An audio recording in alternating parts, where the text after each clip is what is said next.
भारत की वायु शक्ति आज एक ऐसे निर्णायक मोड़ पर है जहां तत्काल जरूरतें और दीर्घकालीन रणनीतिक आत्मनिर्भरता दोनों एक दूसरे के आमने सामने खड़ी हैं। पुराने लड़ाकू विमान तेजी से रिटायर हो रहे हैं। तेजस की डिलीवरी उस रफ्तार पर अभी नहीं है। एमका का प्रोटोटाइप अगले दशक से पहले आना मुश्किल दिखता है। ऐसे में Su-57 का रूस से प्रस्ताव आना महज एक डील नहीं बल्कि एक टेस्ट है कि क्या भारत निर्णायक कदम उठाएगा।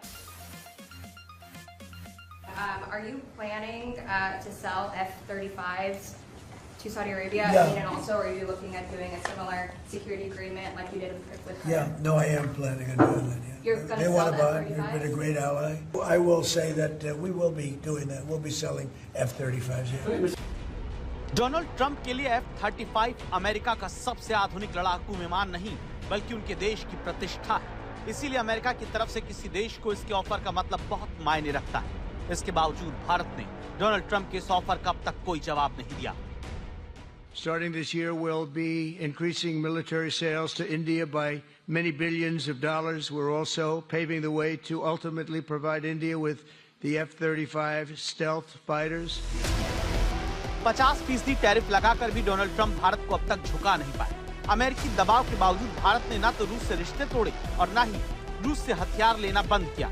लेकिन S-57 के रूप में डोनाल्ड ट्रंप को अब मिर्ची लग सकती है, जिसे लेकर पुतिन ने भारत को बहुत बड़ा ऑफर दिया है। दिल्ली आ रहे पुतिन भारत को अपने सबसे आधुनिक 5वीं पीढ़ी के लड़ाकू विमान Su-57 देने का औपचारिक प्रस्ताव दे सकते हैं। Su-57 को रूस दुनिया का सबसे उन्नत स्टेल्थ लड़ाकू विमान बताता है, जो रडार की पकड़ तक में नहीं आता। रूसी Su-57 जेट्स को अमेरिका की F-35 का तोड़ माना जाता है। Su-57 की तरह F-35 भी 5th जनरेशन का लड़ाकू विमान है। Su-57 का विंग स्पैन 46.3 फीट है। ये 65.11 फीट लंबा है, 15 फीट ऊंचा है। इसका वजन 18,500 किलोग्राम है, जो 2,135 किलोमीटर प्रति घंटे की रफ्तार से उड़ान भर सकता है। इसे 10,000 किलो तक के हथियारों के साथ इस्तेमाल किया जा सकता है और सबसे ज्यादा आकर्षक इसकी कीमत है, जो 670 से 800 करोड़ है। जबकि अमेरिकी F-35 लड़ाकू विमान 1,000 करोड़ रुपए के करीब का है।